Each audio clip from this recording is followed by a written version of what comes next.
Welcome to another episode of Ton's Two Cents. Today, we're shining a light on Space Coast, why it's the next big thing in GovCon, and what's still on Tony Brown's bucket list for the region. I'm Ton Wilson, your host, and joining me here today is my friend Tony Brown.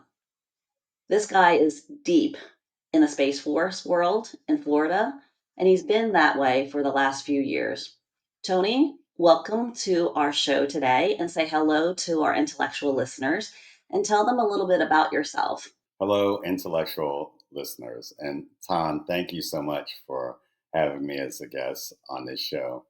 Tony Brown, TM3 Solutions. I'm the director of the Value Added Reseller Division, which basically is the IT arena, hardware and software, all things. Came onto the company about 3 years ago to start that particular role within the company. Okay. And also the AFCEA Space Coast, founder and president of the chapter here. Really exciting. That's basically who I am right now. Well, you're so much more. You are a super mega connector. I know that you and I are former DMV people. So we've since moved out of DMV.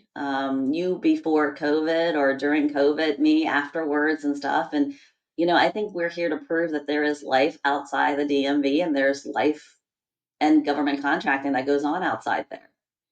And it's funny you say that too. When I came down from Florida 10 to 15 years ago, I still thought DC was the holy grail of government. And when I got down here, kind of trying to find my way around, and this is preluding of where the Space Coast chapter started actually. And we're talking pre-COVID. So I called it the triangle. I'm basically flying up to DC, coming back to Tampa, and then coming back over near home, near St. Augustine. And it was just interesting to really learn that there is a contracting Mhm. world outside of outside of DC. When COVID hit, not much changed in Florida. It changed everywhere else. We could still have face-to-face meetings. So I really never got an idea of total closure for like the whole country experience. But it allowed me to have a chance to realize that I could actually sit down in Florida and actually still do business and government contracting and in the federal arena. And it became really exciting to not only have to hop on a plane all the time, but actually to do business in my backyard, which an hour to 2 hours would get you to the other side of the state. I'm sorry, not an hour, but 2 hours. Yeah. And then as I started to spend a lot of time over in Tampa at the AFCEA chapter there, I was the small business president or chair, and I actually got tired of driving across I-4, and it was this what if moment, and this what if moment was kind of scary because I knew nothing about space, and Yeah. and I and it was really tough. But then I thought, Ton, who really does know anything about space?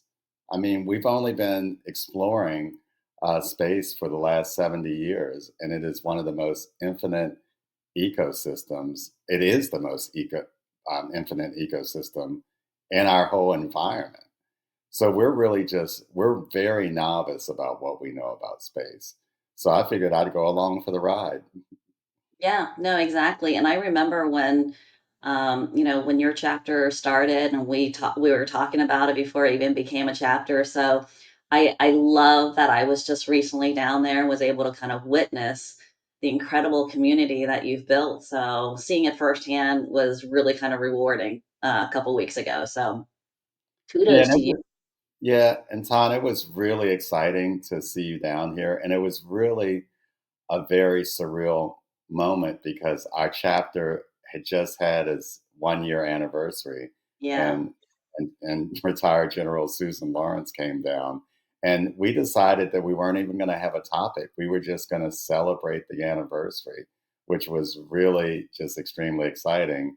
And then all of a sudden, you're in town, And it was just so surreal because we had had so many conversations. And I remember, Mhm. I think it was last year, you said, Tony, I want to get into space a little. Walk me through this. And I'm like, I don't know what to really tell you. I mean, I'm here, you're there, but then you're in Texas, which is another uh, historical ecosystem for the space program. So we are in two big states that actually have their whole a lot of their ecosystem is around space. So it's Yes, really I'm not exciting.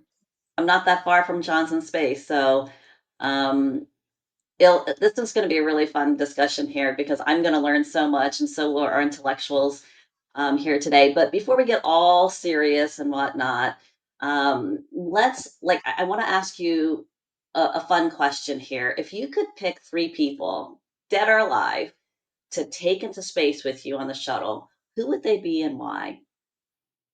Three, You can only take three. Yeah. three. Okay, all right.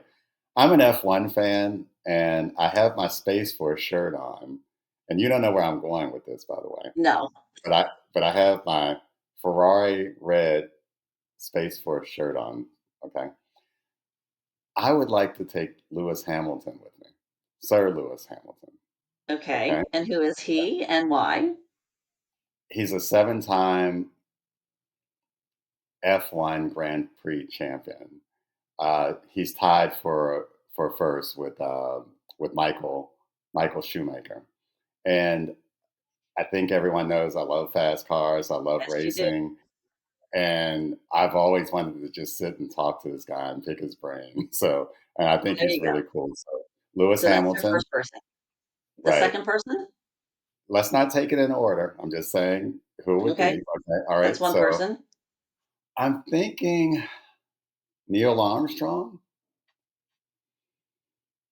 I'd like to take him up, and it would be the whole new space program and all of the technology. I think it would be just so great to ride into space with Neil Armstrong. Very cool. One more person. One more person. Ah, Barack Obama. Would love to have conversations with him going to space. I just think it would be very intriguing, and just I have so many questions I want to ask him, and so that would be my third person. Well, there you go. Tony Brown's space crew. Fantastic. So let's dive into our first segment here, and let's talk Space City, right? So Space Coast story starts way before rockets. It's rooted in decades of air and missile defense. So Tony, how did the region's existing military infrastructure kind of accelerate the growth of Space Coast GovCon ecosystem? Wow. It, when I when I look at the Space Coast region, one, Tana, if you don't mind, I'm probably going to go on a little tangent here. I'm originally from Pittsburgh, Pennsylvania, and I watched the steel industry decline. I remember when I was a kid, there would be the streets were orange, and that was from Russ going down the streets. I mean, it's not funny, but Russ running down the street because of all of the sulfur and pollution in the city. And the steel industries uh, closed down, and actually my mom decided to leave the area and get one of the what they called back then one of those good government jobs. So that's how I ended up in DC. So the city kind of went downhill, and then it grew at some point. And it kind of reminds me of the Cape Canaveral region. With the shuttle program and all of that, it was just such a thriving city there. And then, once the shuttle program got sunsetted, a lot of jobs were lost, and it became fairly desolate to some degree because it took a big hit. And as within the last, I would say 10 years, maybe, I would say 10, or maybe, yeah, I would say about 10 years with SpaceX and all of the other mission partners, ULA, Blue Origin, and I can probably keep naming a bunch of companies and commercial payloads. And then all of a sudden, we have the creation of Space Force. And then you had the DoD perspective. And remember, uh, Space Force 4 to 5 years old, 5 years old, right? I mean, Yeah, they're not that old. right, exactly. So to see everything going on and starting really from a ground floor scenario has just been just really exciting for the region. And when I say ground floor, it is ground floor. I mean, Mhm. a new government agency trying to figure out and be the best that they can at their mission in numerous different ways. Yeah. So, I think for most of us before Space Force, the only thing that we thought about space was NASA, right? So how much of a partnership do you see there in the region? I am Ton, I'm so happy you asked that question. So, another thing, again, coming back from my DMV background, uh, when agencies, when governments, and when people collaborate, I just think that's the most Mhm. wonderful scenario possible. I consider that the beauty of mankind. And when, as we're starting to look at all these organizations, I I kind of saw maybe some disconnect at NASA and Space Force, and of course because Space Force was just getting in the region, there's not going to be very much collaboration, especially with a civilian agency and also a DoD. You know how that goes. So anyway, as we've started to look at the ecosystem, there is a lot more collaboration, and just recently, I'm part of uh, this I would call it kind of an innovation group called Jedi, because remember in space we always want to have neat little Really terms, cool names. and it's an acronym that makes sense, right? So I'm part of this Okay. Jedi Council. And the other day, one of the stakeholders down at an innovation center that supports the Patrick, actually all tenants at Patrick, it's called the Forge. And in one of these meetings, someone says, "Does anybody know anybody from NASA?" And I was like, "I do." And I'm like, and and I know innovation folks, and I'll invite them to one of our next meetings. And literally, I sent an email out to two folks over at NASA, and they were like, "Oh, we would love to come over there." So we're starting to see more of that Yeah. uh, kind of collaborative. And one other thing I wanted to add on to that. So I think it was Crew Mission 72. Now that's scary that I can actually remember these things, right? So there was a crew mission, and I believe it was 72. No, it might have been 71, where the first Space Force Guardian went into space, and I got to witness that launch, which was very exciting. So we're starting to see things like that happen. Yeah, no, exactly. FedCiv and DoD don't usually like trust each other and work together, so it's good. It's got to eventually kind of happen. So um, yeah, I love the name Jedi. So I'm not a big Star Wars fan, but I can totally appreciate where we're going with that acronym. But let's continue this conversation about collaboration and kind of talk a little bit about Space Force PEO partnerships. And for those of you who are new to government contracting, program executive officers, um, and so you, Tony, have really kind of earned a seat at the table with Space Force PEO by offering some really great insights. From your other experiences within the government. Can you kind of walk us through like that moment when you suggested, a procurement administrative lead time or a PALT scenario to a PO and like what happened after they gave it a try? Okay, so it was tough, by the way. I bet. I'm just going to let you know it. Every time I talk about it, I kind of start to laugh. And Let's don't so, sugarcoat things. So like this is, okay, this is Tom's two fine. cents, right? We're Okay, always kind of keeping I it know. real. Okay. All right, so we're in the back room where we're collaborating, right? Okay. So I brought this up with a couple of folks at Space Force, and to their defense, I didn't mean to use that word, no pun intended. Uh, a lot going on, and here again, I'm the new kid on the block, and everybody's new at that point, right? So I brought it up in the scenarios because when you hear the PO speak, they do talk about industry partners, but they want them to bring the best solutions to the table.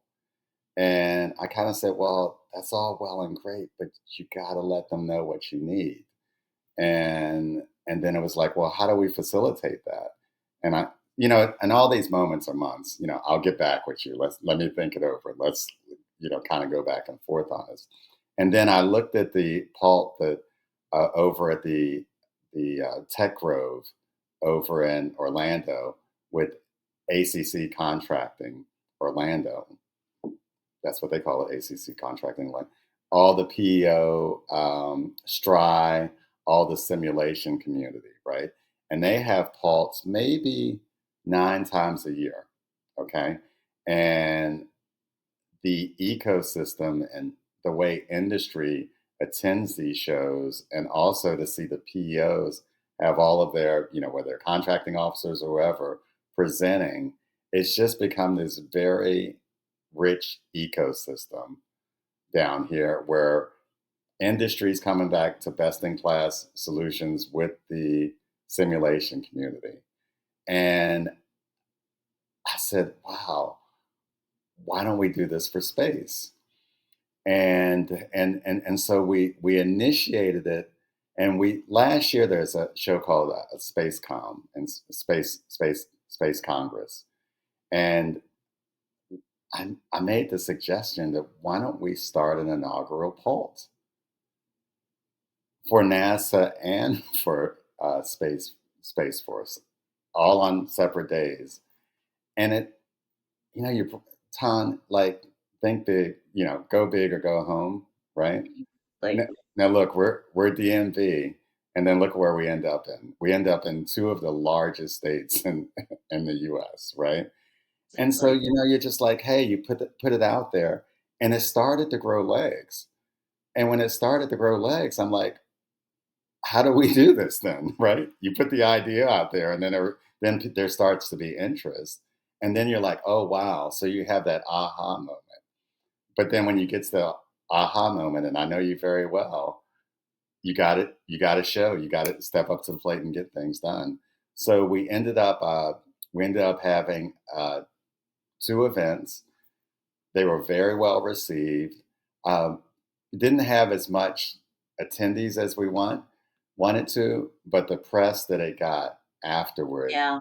and people were coming up and say this is fantastic. And even the POs on the DoD side were like, wow, I see a real value to this. Let us know anything you want from us to Mhm. move forward. And just recently we had the first like Space Force PALT down here in Orlando, and the Navy PALT session was generous enough to give us a slot. The PEO came in, um, I think, a little bit kind of wanting to see what was going on, and it worked out really well. And Yeah. he actually said after the event he had to leave immediately. I think that was just in case. And he ended up spending about an hour and a half talking to industry partners there. And basically after it is like, let us know what you need to do next.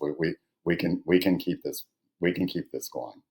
Yeah. And I think that's the reason why you and I are such good friends is that we always think about, the art of the possibility. Like, what if we did this? And I think you have to continually always think, well, what if, right? And what's the worst that could happen if it doesn't go well? Or at least you tried, right? And I think when you start anything new or anything innovative, there's always kind of a slow start to it. But for me, Maybe like my give a damn is kind of broken, is that I don't really care to have an event or have something where there's like hundreds and thousands of people who are going to be involved. If I can have a very nice, intimate event and there's the right people who are either decision makers or innovators like at the table, then to me, that's a success because it's accomplished what we need to do. And so I think I think innovation and like good things happen in much smaller groups sometimes, and it's going to catch wind. I think that's fantastic. But how would someone find um, one of these events? Like, are they published through, like, is it through like the agency? Is it through like is it going to be advertised like either through like an association? Like I wouldn't even know where to start to find something. So, again, I like what you said about the intimate settings. We've had our AFCEA events. We hold a chapter meeting every fourth Wednesday of the month. We keep a cadence on that. Sometimes there's been 50 there to 60 people, and they're like, we have to get a bigger room. And then there'll be 30 people, and the energy is off the charts because everybody's able to have more intimate conversations. So you're right about that. On the other hand, we've been trying to publicize a lot of the things we've been doing on a large scale. So one, we have our LinkedIn page, which is AFCEA Okay. Space Coast. Okay, we also are starting to look at certain other kind of communications platforms that we're trying to grow for the Space Coast. I won't say what they are right now, but I've been working on that because that's been really innovative. And Ton, just back to what you said, to the art of the possible. And we also, our website is AFCEASpacecoast.org. So we put our events there too. But I think most of the communication platform that we have that gets the biggest bang for the buck is our LinkedIn page. Mhm. And again, that's AFCEA Space Coast chapter. Um, so a lot of it's been word of mouth and just spreading it to the local other organizations here. Yeah. And what I'm really trying to do also is bring in other nonprofits and work really closely with them instead of all of us going out trying to do kind of the same different things. I'm trying to create a more collaborative platform with other organizations. Yeah, you and I'll have to touch base because I think Johnson Space down here in Texas does a fantastic job with collaborating with industry, with the local community, with other economic development authorities like in the area, just because Johnson supports so much of the economic growth down here, as well as being able to pull some incredibly smart and innovative companies and people into this ecosystem that we have. So, um, yeah, I think we both live in two very very rich states where space and defense and military are very important to us. So let's talk and shift a little bit about building the space pulse. And this is a term that I've not been familiar with, but it's not just a solo, it's not a slogan. It's a collaborative engine, powering like regional innovation. So Tony, what steps did you and your other advocates take to kind of strengthen those connections and transform that vision into your thriving ecosystem that you have here?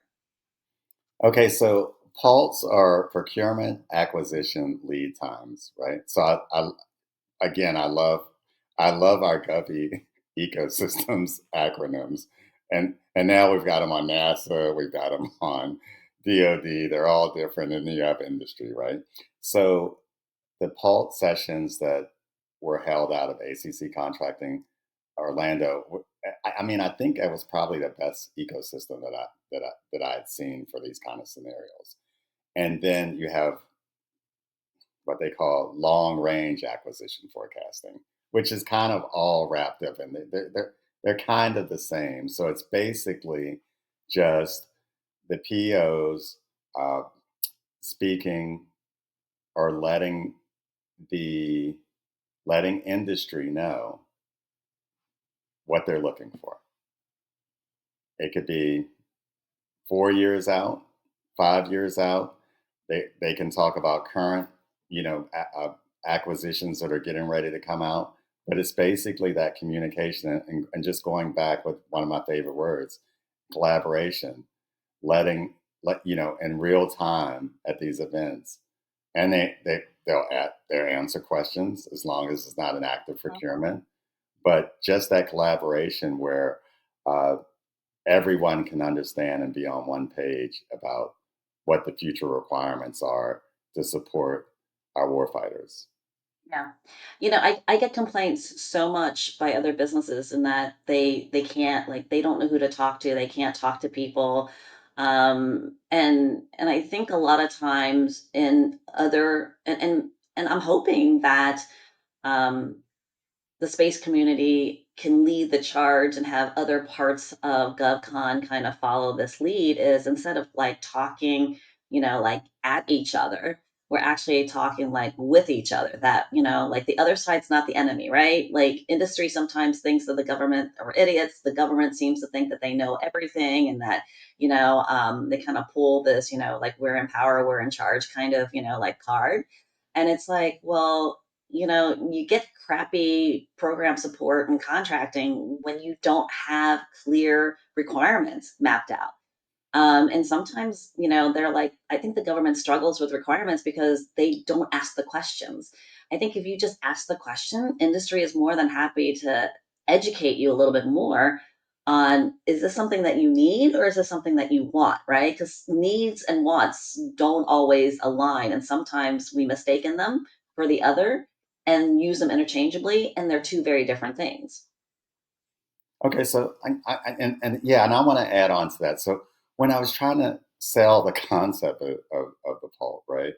One of the POs and some of the acquisition stakeholders, they were like, "Hey, I'll sit in with a contractor for an hour," and you know what the contractor's trying to do? A lot of them go in and they're trying to sell Sell their themselves. products and services.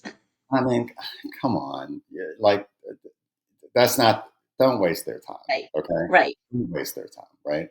And so I was, at first it was like, is it going to be one of these type of things where I'm surrounded by all these people that want? And I said, no, this is your time to tell exactly what you want, or to say to industry, here's where we're at in our understanding of Hmm. this model or this project, but here's where we want to go, and we need industry to help us get to those solutions. That's a different conversation. Yeah. So when you show that investment of their time, and by the way, in these sessions, you're in a safe space. You're around trusted sources, in other words.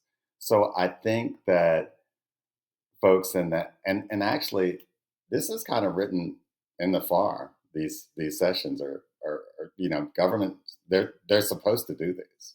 They're supposed to have this interaction with industry. But I think even more so with where we are with technology and space and all these other just innovative areas. And another thing, again, remember, speed of procurements need to be faster right now, Yeah. right? That's why CIBERs and innovation centers are so valuable in our ecosystem. But that's where you have those conversations. You have those conversations about what's the next step look like? Because I'll be sitting in these meetings and I'm like, wow, I never thought of that. And we just all Mhm. collaborate and we're like, this company might be able to do it. This company, or I know this, or and then next thing you know, we're sitting at the table coming up with solutions, and I Mhm. can't tell you how exciting that is right there. Mhm. So it I like to becomes, talk. go ahead, Yeah, I'm sorry. Go ahead. yeah, it just morphs into its own different scenario, and when you have the people sitting at the table, and when you have government saying, "Hey," to industry, "What if?" and then industry goes, "Yeah, here you go." we've been working on that also. It becomes really exciting. Yeah. I like to coach companies when they're like, well, what do I talk to what do I talk to this POC about? Or what do I talk to this person? Or what kind of questions should I ask? Oh, I have a meeting with so and so, and things like that. And, the first thing I say is don't go in there pitching about who you are, why you're so great, and where all your past performances are. I'm like, that's great. They can Google that. You can leave a lead behind. Right. I said, but don't miss the opportunity to ask more questions than to kind of go in there and, be this very salesy, like braggadocious type of person because you're missing an opportunity to ask the customer like what keeps them up at night, right? What kind of program and initiatives, are they looking to, to start? What are some of the problems that they have with, like what do you need a solution for? And so instead of trying to chase contracts or chase procurements, I think the really successful companies are the ones who go in there and try to be a solutions problem solver. The government has a problem. There's a reason why a contract is being let out. There's a reason why a requirement is hitting the streets. And so, it's there because someone has gone in and told the government, you've got a problem with this. And those are the people who have wired, the opportunity, like for them. So that is true, influencing of the procurement. So yeah, I love this idea, and it's almost very similar to what some of the other agencies do on the acquisition side, where they have like a reverse industry day. And so the IRS has this, DHS has had it too, where in the reverse industry day, the agency actually opens it up for industry members to come in and talk about key topics that the agency, have been having problems with. And so they're hearing from industry, their perspective on things or what their solutions are, what kind of technologies, what kind of, innovations, that they have. And I think these types of discussions that you've started and that, you're kind of advocating, I think those are going to be even more common coming up with the fact that, the executive orders want us to buy more commercially available, like the costs as we were you discussing at last month's AFCEA meeting there. So um I think you'll see more and more of that coming up. And I want to say something because you were speaking. I thought of a friend of mine. His name is AJ. He works actually works at IBM, and I'm not plugging them. But there was something he said to me once, and he's a former warfighter. I can't tell you how much I would really request from industry, and I know it's hard. Everybody needs to sell and all of that. That make sure that when you're selling to the government, make sure you realize that lives could depend on the solutions Yeah. that we come up with. It's not just a commission check, right? While we're asleep at night, we have war fighters that are protecting our nation, and so remember that, and treat the customer just like your your your kids, your kids Yeah. out there, right? Because Okay, someone's kid is out there. yeah, right, exactly, and I want to make sure because industry has that responsibility Hmm. and I think we need to treat our customer as such. And I just wanted to throw that out there. Yeah, But no, I think that's a very poignant, real reminder, and I think a lot of us who do work with the DoD, specifically, are we're very, very aware of that, and I think it's a good reminder for everybody who works in government. and So, and and like you say, and the acquisitions community is really overworked, right? I mean, mhm, they're and they have such a really high responsibility for supporting the defense industry base. So yeah, let's just really make sure we take care of those folks and we give them all the integrity we can. I'm sorry, I know I went off on a tangent, but that's and if we can start in industry to develop those ecosystems of trust, it's going to be a lot better for all of us. mhm, yeah, So it benefits everybody. right, it benefits. So, Yep. You are segueing nicely into our next segment, which I want to talk about is procurement administrative lead time impact. Ideas matter, but for me specifically, and for you too, and a lot of people, the measurable outcomes, right, I think matter even more. So after the PALT approach was adopted, like how did it reshape the PO's procurement timeline? And what key lessons should other government contractors take away?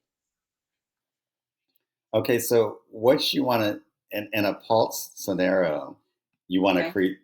It's going to be an ongoing. It's ongoing. It's not just one. It's going to be Okay. ideally. We're kind of looking at maybe one per quarter. Of course, I would like it to be just like the armies used to be, like 9 times a year, or Okay. I won't say every month, but close to it. But it's just constantly because acquisitions are coming out all the time. Projects are coming out all the time. They're being tweaked certain ways. Uh, it's again, it's just communication with industry about the opportunities that are out there. So let's put it like this: if you're a PO, and I'm not a PO because it just, I can't imagine what their life is like. Okay, reporting to a general, right, and having to worry about like all of a program. I just can't imagine the responsibilities they have. But then if you take this time and you have these events, it actually might be able to cut down or actually save you time because you're actually coordinating with the industry. You're problem solving during those times also. And you're updating industry. So when something changes, everybody knows about it, Mhm. right? And so it's just that open communication. So I think the way it was implemented in ACC contracting in Orlando, I would say it worked for everyone involved. It worked for the government and it worked for industry.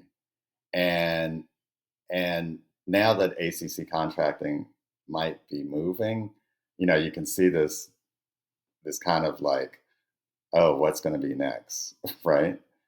Yeah, That's how much everyone. where are they moving to? Do you know? You don't we don't No, know yet? I think I know, but I'm not going to say anything Okay. because I don't want anybody to go. Tony said this, right? Yeah, But fair I think enough. I know. I think I know, but yeah, I'm again, and remember with a lot of the changes in the administration and everything, there is a lot of uncertainty, like these types of scenarios. So, but again, just keeping these scenarios going because now, if that does happen, then now why don't we have a space one? So we won't lose anything. In other Right. words, we'll still have a robust ecosystem. And by the way, I just want to talk about Tech Grove real quick. About So what? Tech Grove, it was Like okay. Tech Grove? Grove is where these Tech Grove, right? Was where these pulse sessions were held, and it was an ecosystem. And I believe they're under a PIA, but I'm not sure. Uh, I forget what PIA stands for, but I'll think of it in a second. But here's a big thing to Ton that we're trying to formulate right now. We're trying to create a space grove, like Orange Grove, by the way. I I had to, thought. I had to do that. I'm sorry.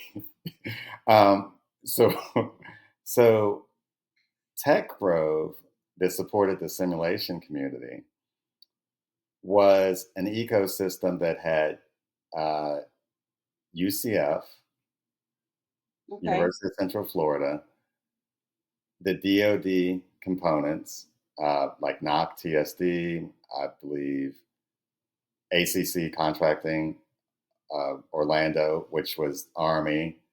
It had a Marine component and an Air Force component in simulation. Okay. So all of these groups were working within this ecosystem for innovation, tech challenges, all these scenarios. And they actually had a physical space where they would collaborate and have all these events. I wouldn't call it like I'll start to throw some names out there, but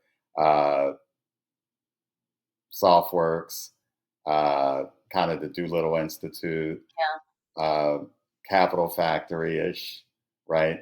Not so much Capital Factory, but these collaboration centers. So if we talk about something like a big goal that we eventually want to get to, Mhm. would be starting out a scenario like that. Your But that space. might be a segue into something you want to speak about later, so I'm not going to say anything. No, and I think there's actually something very similar to that in San Antonio too. So San Antonio is another center where there is incredible collaboration between like all the DoD components down there. Got military health. You know the area, yeah. When we went to I went to my first Alamo Ace. I was amazed. Yeah. I just couldn't believe it. I mean, they function really in a very collaborative manner down there. I'll probably go to the show this year, but that was I really enjoyed the San Antonio community. Yeah, I'm glad that you know, you found that that Alamo Ace last year It was amazing. um, was amazing. Yeah, and this year it's going to be in December. It's going to be the JW Marriott. It's a whole new location for us. It's much bigger. It's kind of grown. And you know, San Antonio, we have another episode actually with Chris Cook, the informal mayor of San Antonio, who's worked tirelessly to bring together the military community, the retirees, the innovations, the GovCon companies, and the chamber there locally to really create a really robust community of organizations in that area. So I can kind of see your area being one of those centers here too. So I'm more than happy to connect the both of you because I think you both share some incredible ideas. Yeah, thank you for that. And I also want to throw in a quick prayer for the flood victims down in San Antonio recently. Yeah, we're always there's always something going on here in Texas. There's no doubt about that. Yep. Yeah. So let's wrap up with our last segment here, which is future outlook. I always like to talk about, you know, what's in the forefront, what's in the future and the horizon. And there's a lot of momentum, a lot of changes with the administration, with the executive orders, with the FAR changes, and just, you know, Space Coast, Space Force, SpaceX, you know, like in general. And so, what's Space Coast's like trajectory? I want to kind of talk about, you know, some up and coming, you know, ideas and changes. So, looking ahead, like 2 or 3 years, like what kind of emerging technologies and trends should GovCon professionals and companies be positioning themselves for on the Space Coast? Wow, that was a loaded question. There was so much There's so there. much to unpack. There was so much. I wish you had said one thing and then gone to it. I mean, again, I'm just going to go back. Space. I mean, like one of the mottos when we first started was "the sky's the limit." The sky is not the limit, right? We don't know what the limit is. Uh, y- I was at a NASA hearing, not a NASA hearing, but a NASA event at the beginning of the year, and they started to speak about mission to Mars. And uh, there was I think she was an engineer, or just very, very high level, started speaking about all these things to think about and so I'll just never forget this one. She mentioned medical companies and medical solutions, and I'm like what? And she says basically would there be a device that could be developed that if someone had some type of heart failure, would there be a mechanism or a pump, like a mechanical heart, that could literally be transplanted if there was an emergency? And I'm sitting there going, I'd have never thought of that. I would have never thought you can't, there's not a spaceship that's going to be able to get you back to Earth. And, Oh, she was talking about if an astronaut or someone. Okay. yeah, Yeah. yeah. And I'm just sitting there like, when you're at a conference and somebody says something so profound that you can't hear the next words out of their mouth. I'm just sitting there going, wow, like you're thinking about those types of things. So it's hard to see where anything can go. I mean, we're at some point we're probably going to get into supersonic passenger jets again. I would imagine at some point. Uh, you just never know where it's going to go with space. I mean, I just when you start to talk to these engineers and they start talking about what ifs, and like today, my signal got lost on here for a minute. Okay, and I saw a new bar on my phone. It was the Starlink bar on my phone, and and yeah, yeah, I signed up for it, and and and Okay. I was like, literally, wait a second. Like, I thought yeah, Starlink was a you had to subscribe to it or something. yeah, they started a program where it's accessible on a lot of carriers, and So cool. and I'm just sitting there going, wow, right? And that's just us right here talking about it. Yeah, we can't even imagine all the satellites that are going out for all the countries, for research and all of that. Um, it, like it's just so amazing. So I can't even say where it goes, Tom. It just we're just along for the ride on this one. I'm just gonna it's like that. But now, what I would envision though is I'm gonna give you another one. So our region is interesting, but to space people, it's not really that interesting. You want me to tell you why? I'm gonna Why? tell you.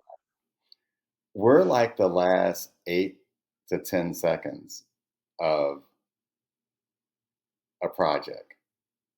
We're basically launching rockets from our arena, from our area, right? Where Yeah. does all the other work go on? It doesn't go on it doesn't all that work doesn't happen in Florida or the Cape Canaveral region. There's a video out with ULA, and they actually transported a rocket from California to Florida, and it's a really neat video. And I'm not plugging ULA, but I do like them. Uh, and they actually showed the rocket leaving the Pacific Ocean. I think it went down through the Panama Canal, came Would up have through. to. You that's the only crossing. Yeah, I mean, I think it did, but wherever it came through, some inland waterway, and then it ended up near the Mississippi River, going through locks and all of that, and then somehow it got trucked down to Florida. And I'm just sitting here, I'm going, wow, like what do the logistics of that look like?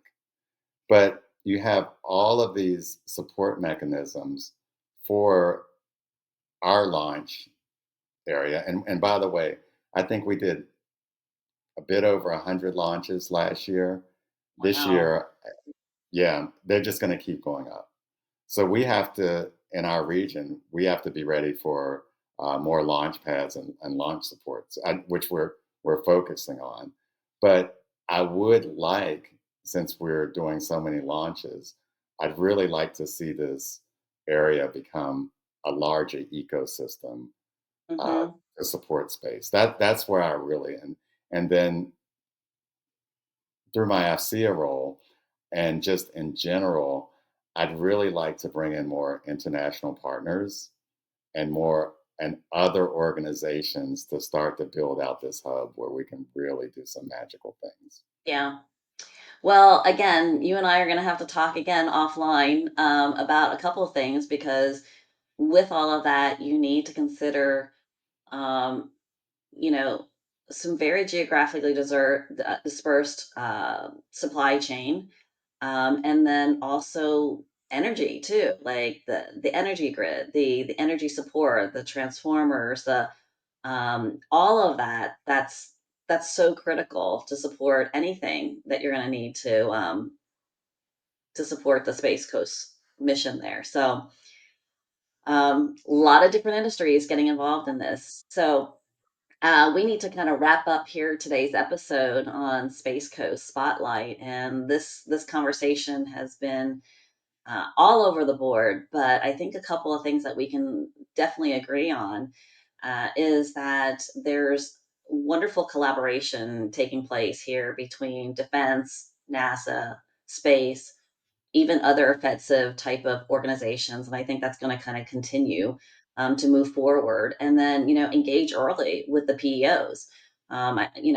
It's critical to have an idea, to get it through contracting, and to get it through contracting fast and quickly and efficiently too. So that helps with timelines. But the cross pollination of different industries by Space Pulse. I love your conversation about space growth. I think that's so cool, and so I can't wait to hear about like new partnerships and new initiatives. So and any other like parting takeaways that you want to kind of share with us? So something that came up earlier, and thanks again, like you, the what if part of it, right? Yeah. So now, through all of my tenure back in the DMV, the what ifs were like, okay, how are we going to do that? It's a little bit different up there. But what if in space has always been the case, right? Right. So when you start doing what ifs down here and people go, I don't know, it just keeps growing because it makes sense.